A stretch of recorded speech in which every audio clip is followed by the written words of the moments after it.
And I remembered a presentation given by a gospel preacher who's also an amateur archaeologist to our church about 20 years ago. And I was fascinated with it. And I've listened to it several times. And he actually went from creation through like the first century.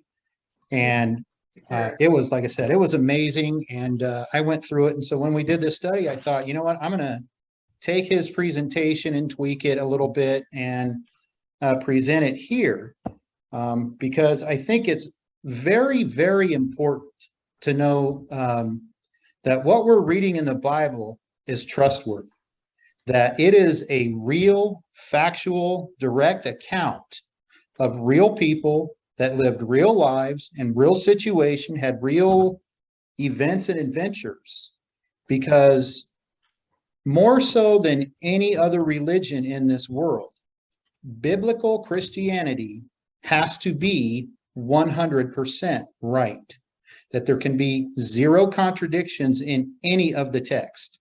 And I know that there's people that say, well, there's contradictions here and there. All of them can be straightened out with logical approaches to it. Things like, well, one account says there was one angel at the resurrection, another account says two. That doesn't mean that there was necessarily only one. One of them spoke. So one writer says, well, there was an angel that spoke. Doesn't mean that there wasn't another one there. So things like that can be explained rationally. Here is some, it's a sad thing to know this, that when you think that all of the archaeologists in the world, the majority of them aren't believers. They are digging up things in the Holy Land, in Egypt, and they don't believe in the Bible account. In some cases, they refuse to use the Bible to help them out. And when somebody does, they criticize them for it. That's not, that's fake. Using that is like a cheat because we're doing science here. Okay, good. I found it. You didn't, science. So it's important to remember that, because as we especially just go into this, we're going to see that there is no consensus on a lot of this stuff. So you would think, all right, you're going to make your argument against what I believe, but this guy makes a different argument than you do. You guys don't even agree. So if that's the case, which one of you two do I believe? Here's a couple of knives. Whoever comes out of that room alive, I'll believe you. So it's important to remember that, because I think it was in 1997, Yasser Arafat paid two well-known Italian archaeologists to come and dig up Jericho and say that, I want you to find that there were no walls that fell down. He's basically paying them to say the Bible was wrong. They come out and in their notes, they say we find broken walls, but they also say we found some walls intact. The Bible account says all of the walls fell down. Other biblical archaeologists went and said, and found out those walls were built later. Those weren't the walls that were there.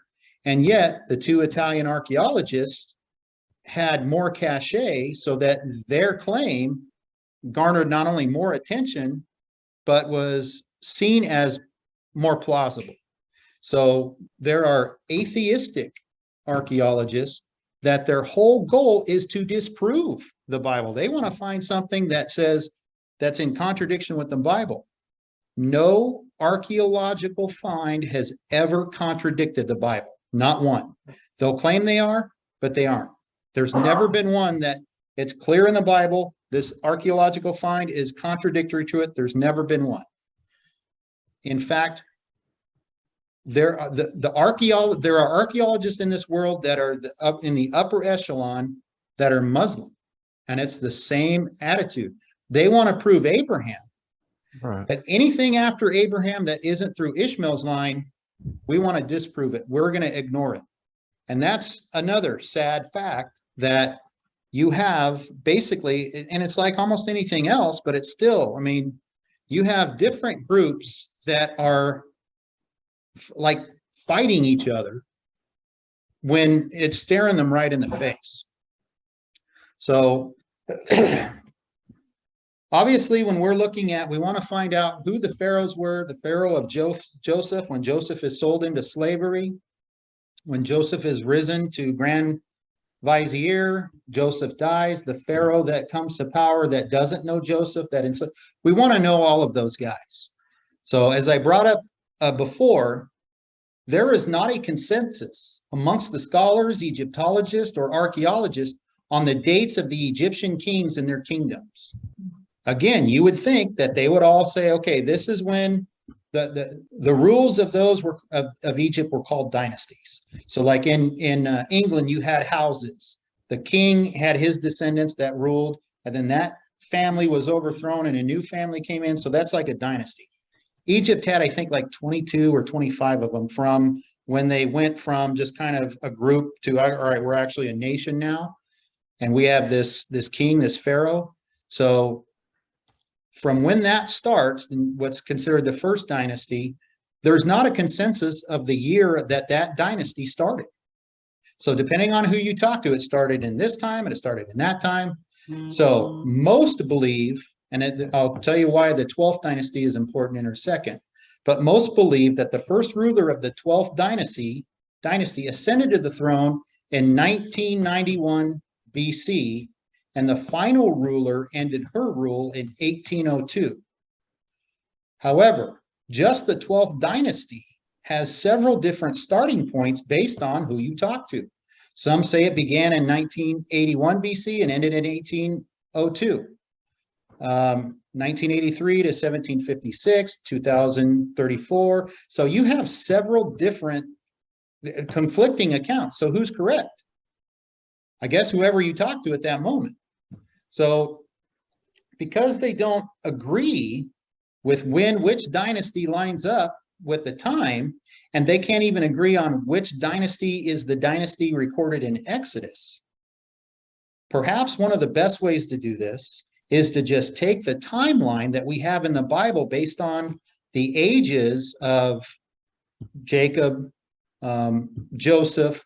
They're all given ages and their age at when certain events happen, including Moses. He turns 40, he runs out of Egypt. So we take all of those events and we make a timeline from those.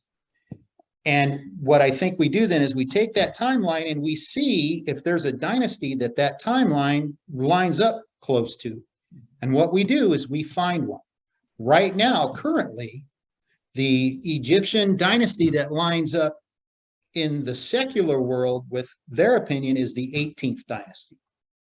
I think the events of the 12th dynasty are way too close to be anything other than the 12th dynasty. So how did they come about? Well, as you see on the screen, this is what's called the Turin King List. In 1820, this papyrus was found in Luxor, Egypt. Luxor, Egypt was one of the capital cities throughout the history of Egypt that was a capital. They would move their capitals based on who was in charge.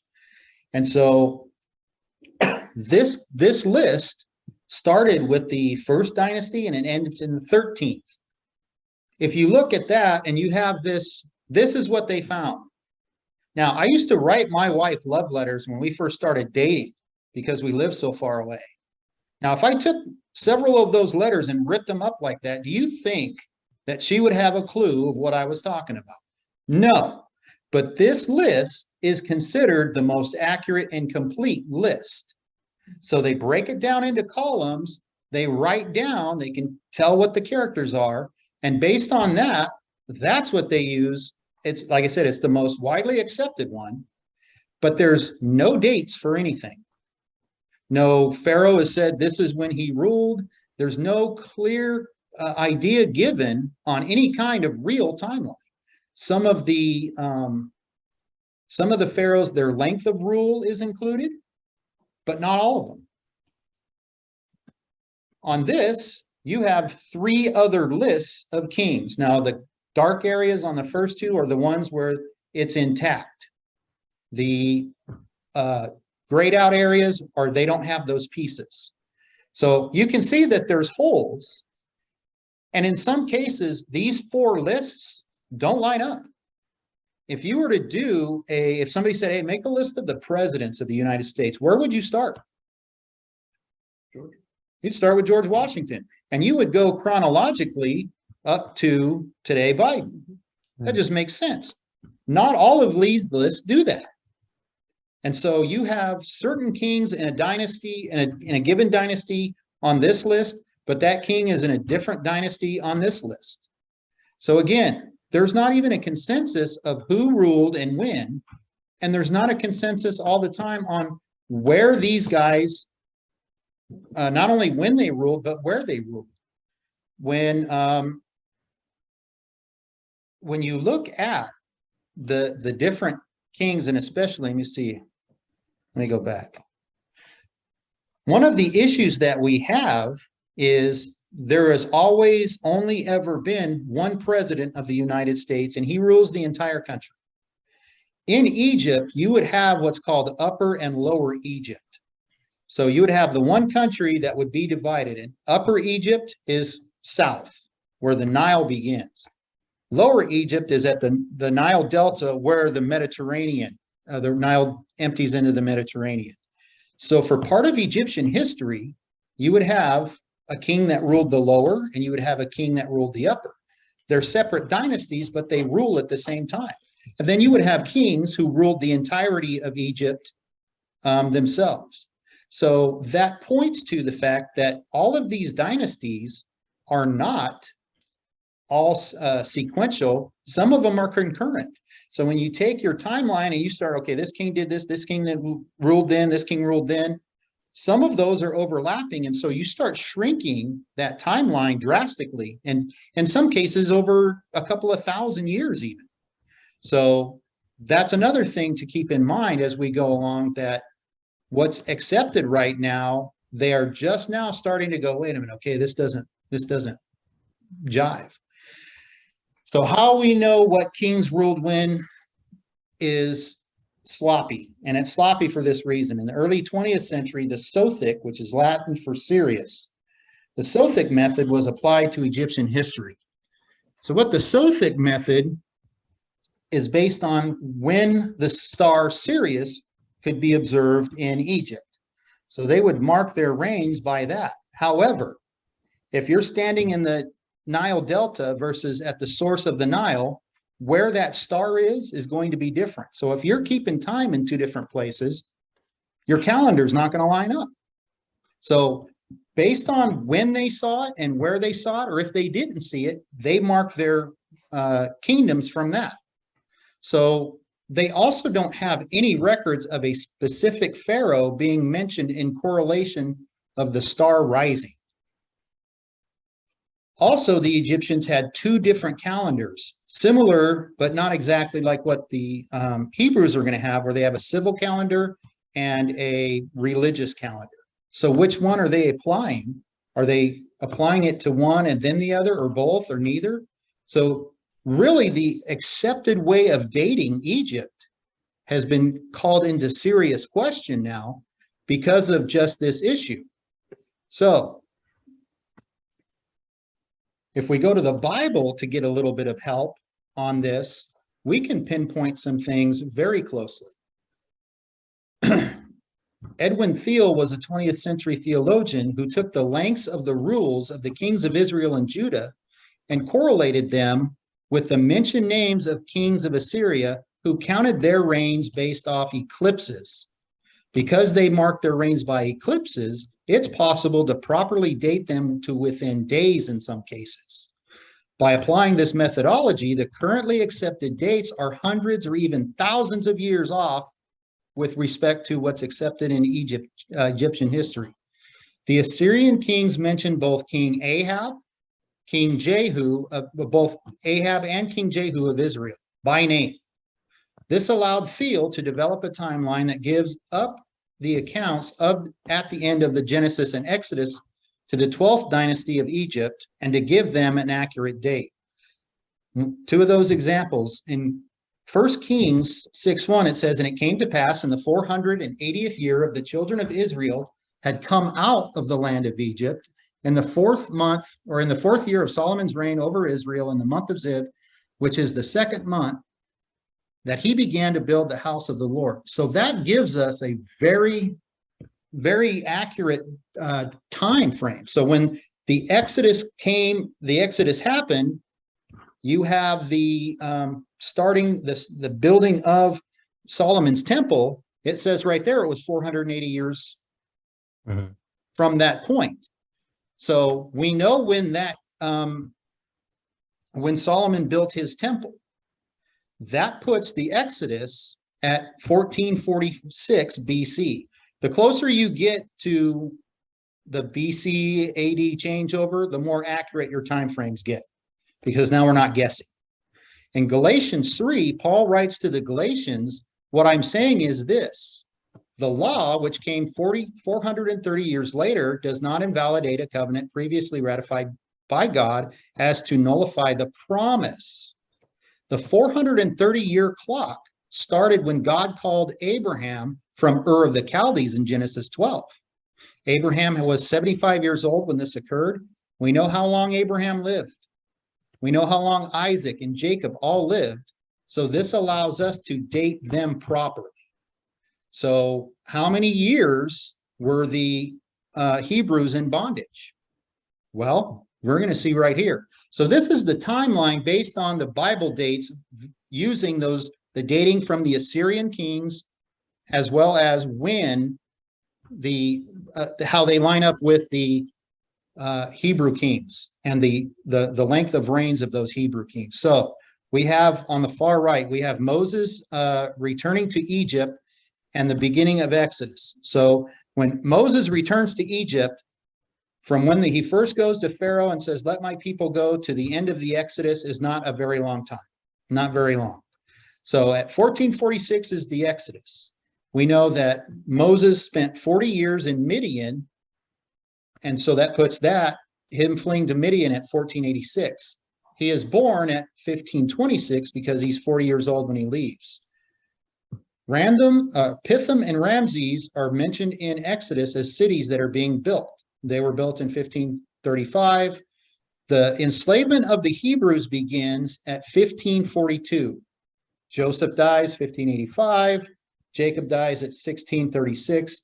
Jacob enters Egypt at 1656. At 1665, Joseph is 30 years old, and he's made Grand Vizier of Egypt. We know that because he says he's 30 years old when that happens. Joseph enters Egypt as a slave at 18 in 1678. 1695 is when Joseph is born. Now, the call of Abraham is 1876. So right now, the conventional wisdom is that when people even read the Bible, they say, well, the Hebrews were in bondage for 430 years. But Paul's account in Galatians says that from the point of the promise, God makes that promise to Abraham that I will bless all the nations through you, through the world. You will have many nations, the whole world. He makes what we call the seed promises when he's 75. So right there, you can have the birth of Abraham at around 1800. So that's the timeline that we're working with from the Bible, with those dates based off of the Assyrian kings. So now what we want to do is find a Egyptian dynasty that gets close to lining up with this. So let's look at the 12th dynasty during the Middle Kingdom area. You have these kings: Amenemhet I, Sesostris I, Amenemhet II, Sesostris II, Sesostris III, Amenemhet III, Amenemhet IV, and Sebek-Nefru, who is the queen in this dynasty. Now, if you notice, the green is what correlate to what we have on that list. The non-colored are what are accepted numbers by most people.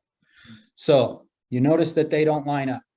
In any event, you have Amenemhet reigning for 29 years. However, when he was in his 20th year, there was a coup attempt. If you look down at Sesostris I, his son, he reigns for 45 years, and yet He was a co-regent with his father for 9 years. This is going to be a pattern. All of these kings are going to have their sons basically be like a vice president and co-rule with them for a period of time in their rules. So you have Amenemhet, who reigns for 37 years. And remember these years, 45, 37. You have Sesostris II, who rules for 19 years. You have Sesostris III. His reign is 39 years. Amenemhet III, his reign is 47 years. Amenemhet IV, his reign is 12.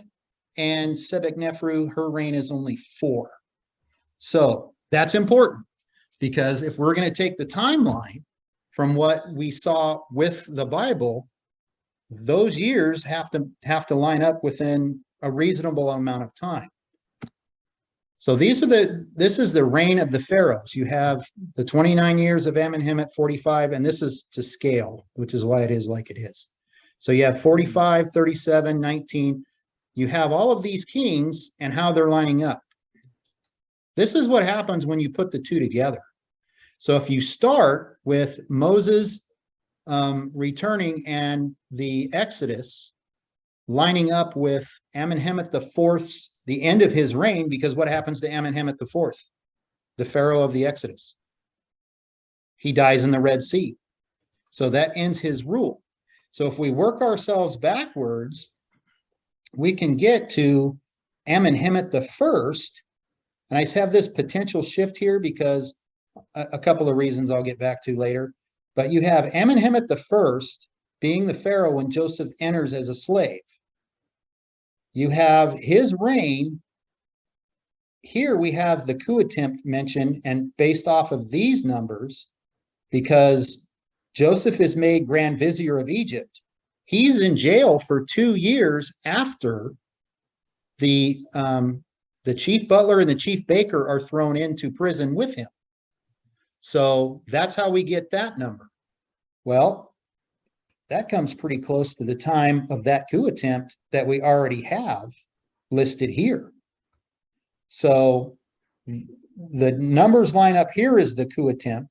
So there is a little bit of slop here, but you have Jacob dying under the reign of Sesostris I. You have Joseph dying under Amenemhet II, Sesostris II, and now the enslavement begins under Sesostris III. So to go back, you have Joseph.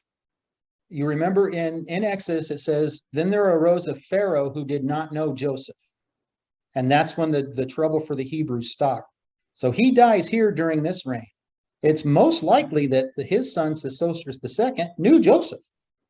However, you get down to here, we have some serious time. Let's see, 15, that's 60 years. This Pharaoh's not going to know Joseph. That's when the trouble begins.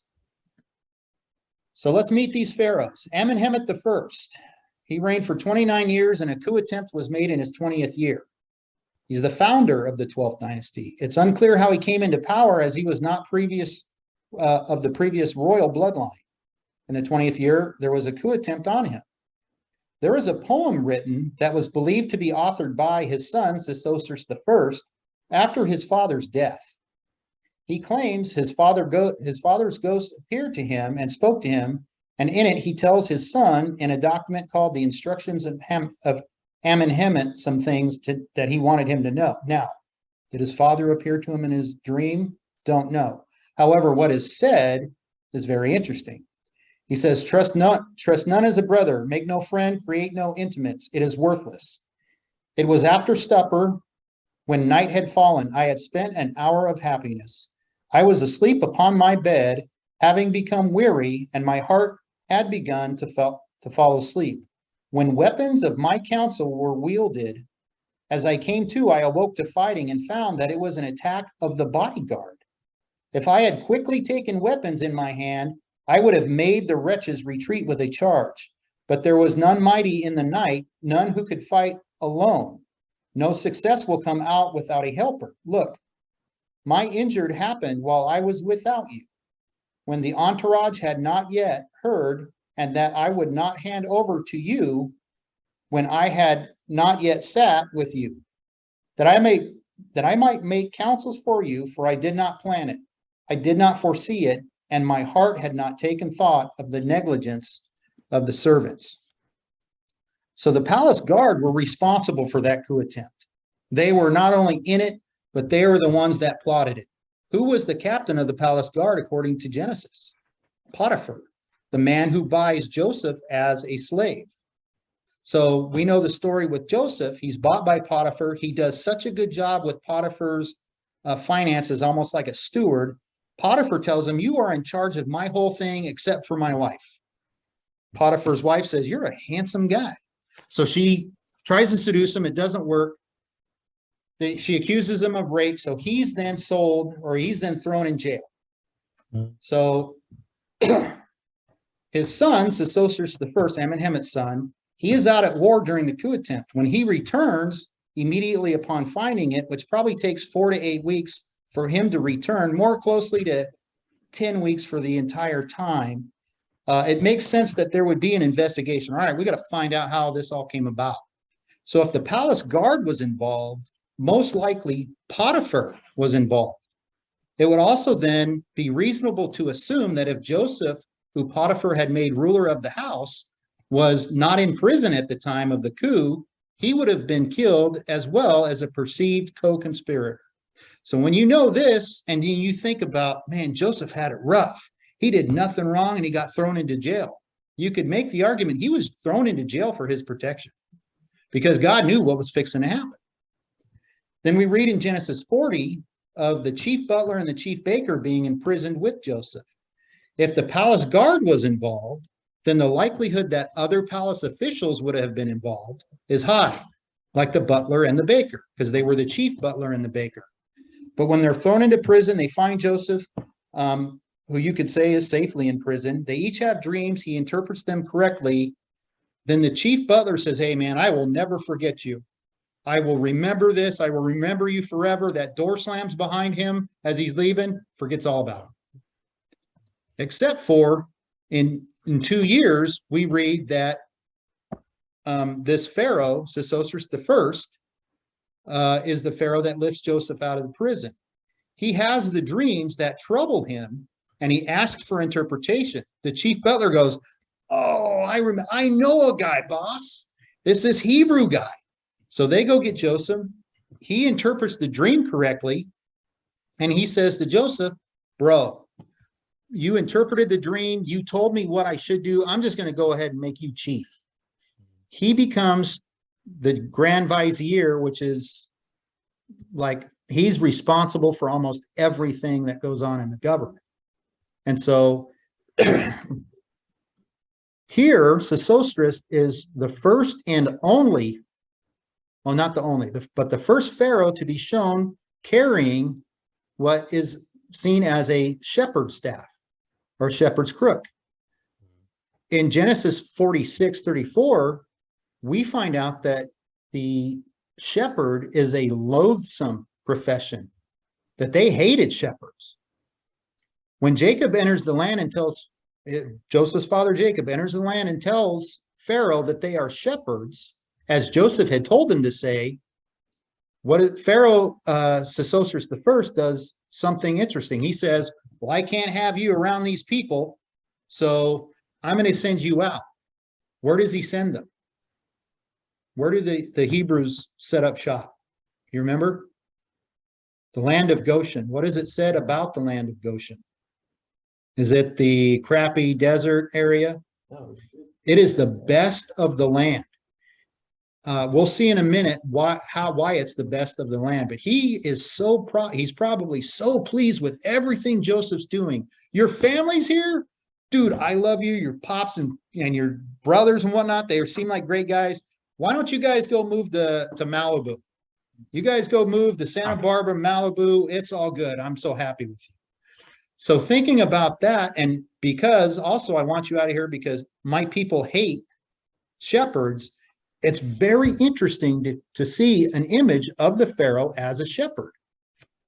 Even though they didn't like them, they also appreciated how important a shepherd was to his flock. And so this Pharaoh has the understanding, I want to be a good shepherd to my people. During that reign of Sesostris I, we read of the famine that Joseph, that's the dream that he interprets for the Pharaoh. And he says there's going to be 7, and I didn't finish this one, unfortunately. There are 7 years of plenty and then 7 years of famine. That story is recorded on this stone. Almost entirely.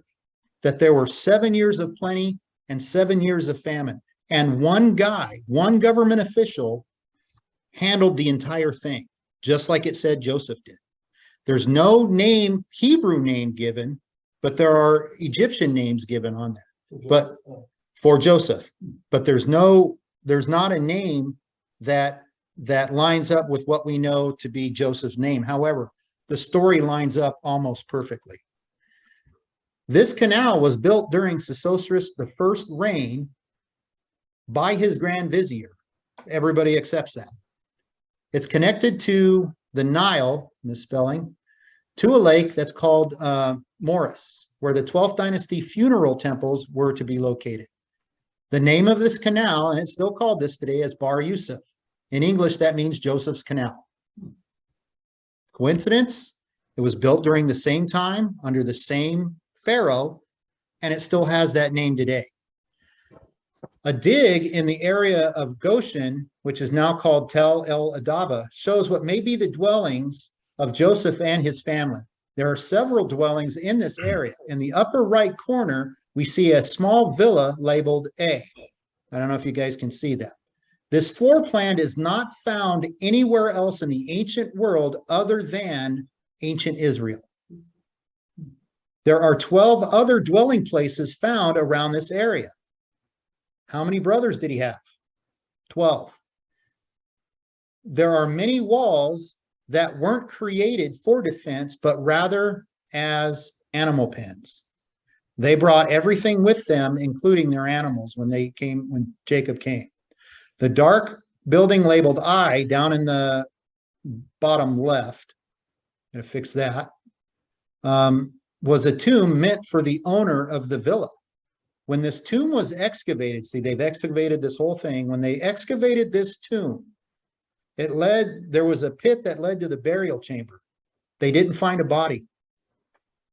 In this tomb, they found a statue presumed to be the person buried in the tomb. The statue was busted up, but it had traits showing someone that wasn't Egyptian, but rather an Asiatic, which was used of the people that came from the north into Egypt. They found a broken sarcophagus and just a few bone fragments, but no body. In the Genesis account, and Exodus also, Joseph died at the age of 110, and after they embalmed him, like an Egyptian, he was placed in a coffin in Egypt. Moses then, in Exodus, took the bones of Joseph with him because Joseph had made the sons of Israel swear an oath. He said, God will surely come to your aid, and then you must carry my bones up with you from this place. Oh, I did do this. Anyways, all right, well, there's the thing. This was located way up in Upper Egypt. This was not near Goshen. I'll show you a map later that Lower Egypt and Upper Egypt are very far away. So this was in Upper Egypt. Why? Because at this time, one pharaoh ruled all of Egypt. So the people in Upper Egypt had no problem telling the story of this famine that occurred in their country, because at that time it was one country. Do you remember Amenemhet, how he was telling his son, oh, I remember a fonder day when I was thinking, Right. That's rare in Egyptian history. There's a lot of Egyptian poetry that's, sentimental, but pharaohs usually don't do stuff like that. This is what he says, Amenemhet I, to his son Sesostris I, who lifts Joseph up. As my feet depart, you're in my heart. My eyes behold you, a child of a happy hour, before the people as they hail you. I have made the past an arrangement, the future. I gave you the contents of my heart. You wear the white crown of a God's son. The seal is in its place, assigned by you, or assigned to you by me. Jubilation is the bark of Ra.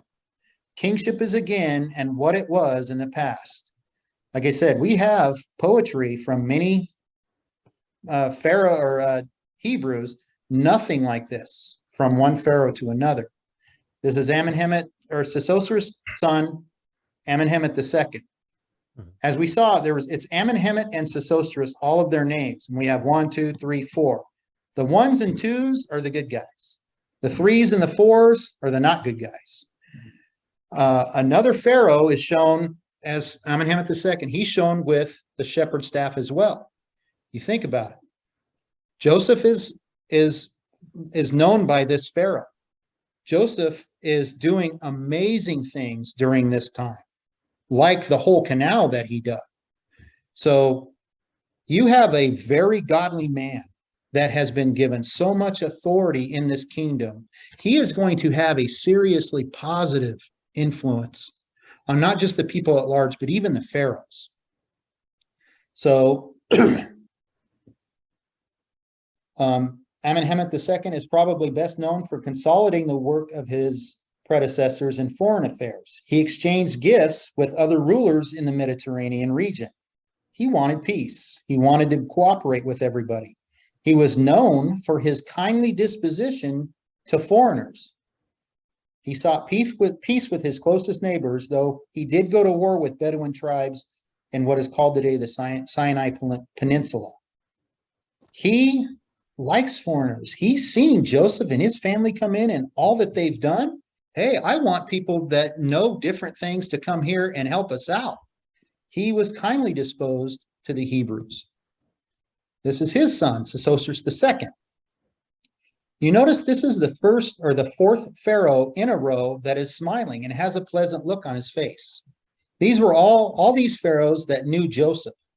And these pharaohs ruled during what was called the golden age of Egypt. All of this prosperity for the pharaohs was brought about because of Joseph's guidance. He continued, this pharaoh, positive foreign relations with his neighbors.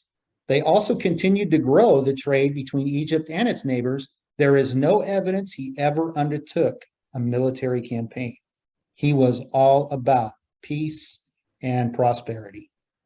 You remember with Joseph, when the famine hits and the people come to Joseph, hey, we need bread. All right, here's bread, sell it to me. And it isn't just the Egyptians that are coming and buying it. We read Jacob sends his sons 2 different times. And so other countries are coming because they hear Pharaoh has bread. This is when that wealth starts to accumulate, because at that point, once their money's gone, I want bread. You got animals, don't you? Hand them over. And then they run out of food again. We don't have anything left. Sell yourselves as slaves just to get food. This is when that wealth is accumulating. Now, we get Sesostris III. Look at his face. He looks like he's ready to go. He looks like he just said something about his mom. This is the first pharaoh that didn't know Joseph. The first pharaoh to be shown with a negative or harsh visage of this dynasty. This is the pharaoh that institutes the infanticide. He is also the pharaoh that is noted that builds the store cities of Pithom and Ramses in Exodus 22:54. Ramses was the name of a pharaoh in the 18th dynasty. The 18th dynasty is the one that they confuse with the Exodus. That's why when you watch the movie 10 Commandments, Pharaoh is Ramses. That's why it's that way. But that doesn't line up with the Bible account. If you look at the timeline of that one, it doesn't line up. So Ramses built his capital city, and he made it from stone on top of old mud brick. Ramses named himself after the city, not that way around. At the time of Sesostris, everything is made from mud brick and not stone. The city of Pithom has been excavated. I didn't get a picture of this, but the city the Bible tells us was built during the time of the Pharaoh that didn't know Joseph. The city was built using mud bricks. In Exodus 5, Pharaoh is angry at Moses, comes down and hard on the Israelites. Just for time's sake, I'm not going to read this. I'm just going to sum it up. But basically he says, you guys are wasting my time. obviously you have too much time on your hands. So what I'm going to do is make your work harder. So now you don't have that. We're not going to provide you straw. You're going to have to go pick your own straw to be involved with your brick making. So that means at some point they're going to have bricks without straw. The excavation of the city of Pithom found a layer of bricks without straw, just as you would expect from the biblical account. So Sosrus III began consolidating the power of the throne, taking authority away from local governors that had increased under his father. He begins military campaigns with the purpose of strengthening Egypt's power and reach. This guy was a lunatic. He was known to go to temples and offer sacrificial bowls against his enemies. He made long lists of enemies and used to curse his enemies with these sacrificial bowls. He boasts in writings about throwing his enemies to the crocodiles in the Nile. Just like what happened when, all right, I want all these Hebrew boys killed because I'm worried they're going to overthrow us. He hates foreigners like the Hebrew, and he begins the most extensive and lavish building projects in world history, and most of them are made from mud brick. How is he able to accomplish all this? Guess what he's got? Lots of slaves. Lists of slaves traded at that time include many Semitic names, which would be Hebrews, including Issachar, Asher. These are names of sons of Jacob. A few mass graves were found in the land of Goshen dating to his reign. Of the bodies in these shallow graves, more than 3/4 were male and over half were infants. So this is one of the places that they disposed of those bodies. Now you remember Amenhotep's words to his son, "Oh, I remember a fond dower," and it's nice and pleasant. Here's what his final words are to his son. "I established my border further south than my forefathers. I added to what was bequeathed to me. I am a king who speaks and acts. I make happen what I conceive, eager to seize, hasty to succeed, in whose heart a matter doesn't slumber, anticipating inferiors, suppressing mercy, merciless to the enemy who attacks him, who attacks one who would attack, who is silent when one is silent, who replies to a matter as befits it. For to be idle after an attack is to strengthen the heart of the enemy. Aggression is valor and retreat is cowardice. Who is driven from his border is truly a coward. As for any son of mine who shall maintain this border which my majesty has made, he is my son born to my majesty. The true son is he who champions his father, who guards the border of his begetter. But he who abandons it, who fails to fight for it, he is not my son. He is not born to me." Wow. Yeah, that's a lot. We have one Pharaoh that talks about how much he loves his son and how wonderful it was. And then we have this Pharaoh saying, basically, I was the dude. I took out anybody that had a problem with me. I extended my borders, and I didn't. And you know what? If you want to be legitimately my son, you better be just like me. Because if you aren't, you aren't. Thanks, Dad. This is Amenhotep III. He rules for 47 years and is co-regent with his father for about 20. This is the Pharaoh reigning when Moses kills the Egyptian and flees to Midian. He tries to live up to his father's admonition by continuing the building projects. He's the first Pharaoh since the 4th dynasty to build 2 pyramids. His father's aggressive expansion of his kingdom allowed him to build without much fear of an attack, though he did have some minor punitive campaigns. Some people wronged some Egyptians in a distant area. He sent the army and wiped them out. I'm not going to tolerate any of this. His rule was the peak of prosperity of the 12th dynasty. His construction projects, as well as his mining expeditions, brought him notoriety from around the world. So many large construction projects would have taken tens, perhaps hundreds of thousands of workers, perhaps slaves. This is Amenhotep IV. This is the Pharaoh of the Exodus.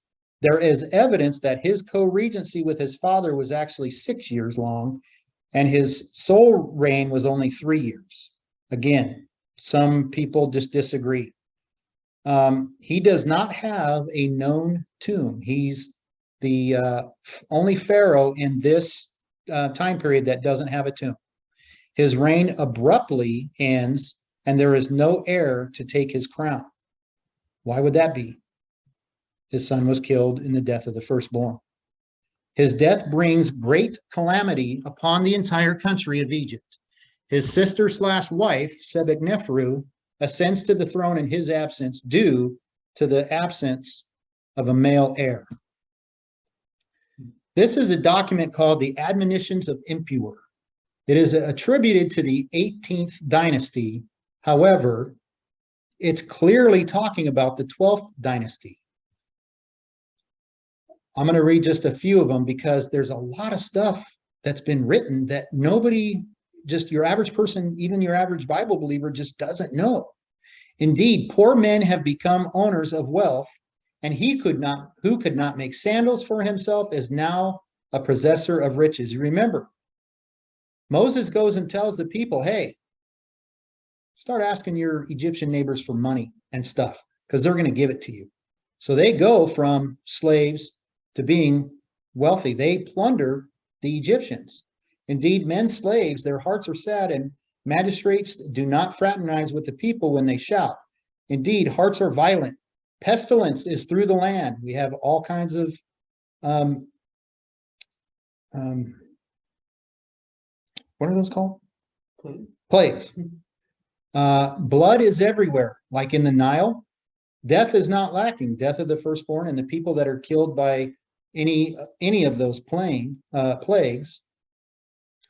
The desert is throughout the land. The nomes are laid waste, and barbarians from abroad have come to Egypt. So indeed, the river is blood, yet men drink of it. Men shrink from human beings and thirst after water. There's another one talking about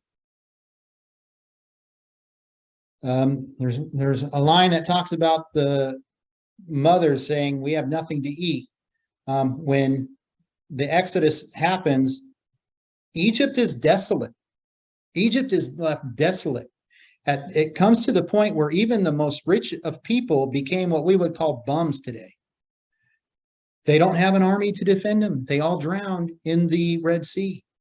So at this point in history, tribes from other countries now come and start really making things bad.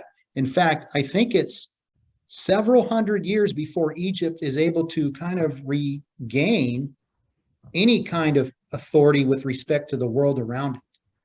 So in this writing are several things that line up with the Exodus account. This is Sebeknefru. She becomes queen after Amenhotep's sudden death. She is the final ruler of the 12th dynasty. The papyrus that we just read describes those. Now, we're going to look at, how are we on time? 1:30.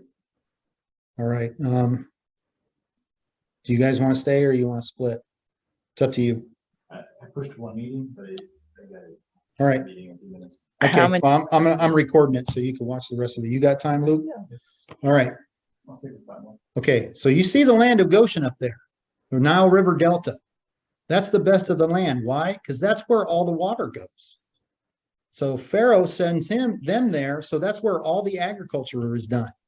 So the Hebrews who were forced into slavery, they still live. Let me see, so here, this is the land of Goshen where the Israelites are. Here, somewhere around here is the city called Ittajoy, which is lost to history right now. It is believed that that's where the Pharaoh was ruling at the time, because down here is Luxor and Memphis, other capital cities. Well, if Pharaoh is talking to Moses and Moses is going, that's a long ways. And the accounts show that it wasn't a long journey. So somewhere around here is most likely Pharaoh's capital city at that time. So if you think about this, if they have all the agriculture, which means they're probably eating pretty well. They're eating well, and what are they doing? Hard manual labor all day. Today we call those people bodybuilders. So although they were not tested in battle, these are probably not skinny and scrawny guys, which lends to, well, how could they travel that far that long? Because they were in good shape. They were ready to go. So this is one of the paths of the Exodus. And I say one because, again, there is no consensus on what happens. And there's several things that I'm just going to leave out because we don't have time. But this is the one that I think most likely true. They leave Goshen. They go through here, Succoth. People want to say that this is the Red Sea that they crossed. This is not the Red Sea. This is not the Red Sea that they cross here at Succoth. That some people claim that, oh, that doesn't say Red Sea. It says Reed Sea. It's this marshy swamp place, but that's not what it says. Other places in the Bible that talk about the Red Sea are talking about the Gulf of Aqaba, which is this. So my belief is they come down through here and they go through this wadi, which is a dry riverbed called the Wadi Watir. So they come down through this wadi, this narrow path, down to the city of Aqaba. If you can see the red line, this is that wadi. The closer you get down here, the more enclosed it becomes because you have these rock walls that the mountain just going almost straight up. It empties onto this beach here in Nuweiba. That beach is roughly 6 miles by 5 miles in there. It's 30 square miles roughly because you can get up to here. You can fit 2 million people in that area. In that area also, they didn't need to fit 2 million people because I think there were still people here when the Red Sea starts crossing, when the Red Sea opens up. Why is there 2 million people? Because 600,000 men left and it didn't count the women and children. This is a stone found on the Wadi El Muktab. The wind blowing, the sea dividing into parts, they pass over. That'd be the Hebrews. The Hebrews flee through the sea. The sea is turned into dry land. The waters permitted and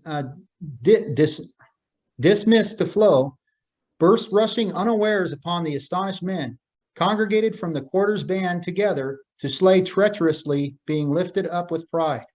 The leader divideth asunder the sea, its waves roaring. The people enter and pass through the midst of the waters. Moses, called by name, causeth the people to haste like a fleet-winged she-ostrich crying aloud. They took off running. The cloud being bright, a mighty army. What cloud?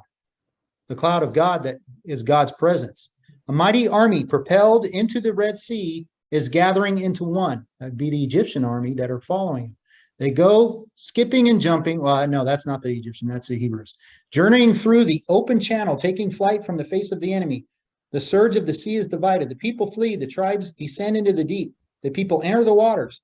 The people enter and penetrate through the midst. The people are filled with stupor and perturbed because I'm seeing these walls of water around me and I can't believe what I'm seeing. Jehovah is the keeper and companion. Their enemies weep for the dead. Their virgins are wailing. The sea flowing down, overwhelming them. The waters were let loose to flow again. The people depart fugitive. And a mighty army, is submerged in the deep sea, the only way of escape for the congregated people. Did you even know that existed? But it's been there for thousands of years. So this is a different Exodus route that some people claim that they go down through here. That's why this is called the Sinai Peninsula, because a lot of people believe that this is where they crossed here and made their way up around here. A lot of people believe that this is not Mount Sinai. Mount Sinai is actually over here. I believe it's probably up here somewhere, but again, there's not been too many things found that point to it. So there's more I could go into, but for the sake of time, I'm going to end there. I will say that really quickly. There are 2 mountains in this area that they believe. One of them is Mount Sinai. Allegedly, one of them has a great big rock that's split. Like the Exodus account says, Moses struck the rock, it split open because they wanted water. Near that rock, it shows evidence of a large amount of water being washed through there. There are areas dug that you would call water troughs for the animals. They're also in that area on the mountain that they think is Mount Sinai. There's evidence of massive numbers of animals having been sacrificed. In some cases, one of them I've seen, but I don't know if it's 100% accurate. The mountain itself is blackened, just like the Bible account. So finish up to say, there's all this evidence out there, but you don't hear about it. The archaeologists at large don't come out and go, okay, well, this is what we found, and it kind of lines up with even the 12th dynasty. Like I said, when you put those two together, it lines up strikingly. So just as a final thought, not all of this, like I said, is a consensus. Some of it is just, this is my best guess, and it's backed up by a bunch of stuff that I've read. Right. And so just knowing this, though, and it's important to know that, like I said, the Bible has to be 100% true, because if there's a single problem, what happens? Well, if there's a problem there, then there must be, I don't agree with this. So maybe that was a mistranslation also, or maybe they got that wrong. So when we say that the Bible is true and accurate, I believe it is. What is that on my screen? Anyways, so thank you guys for your attention, and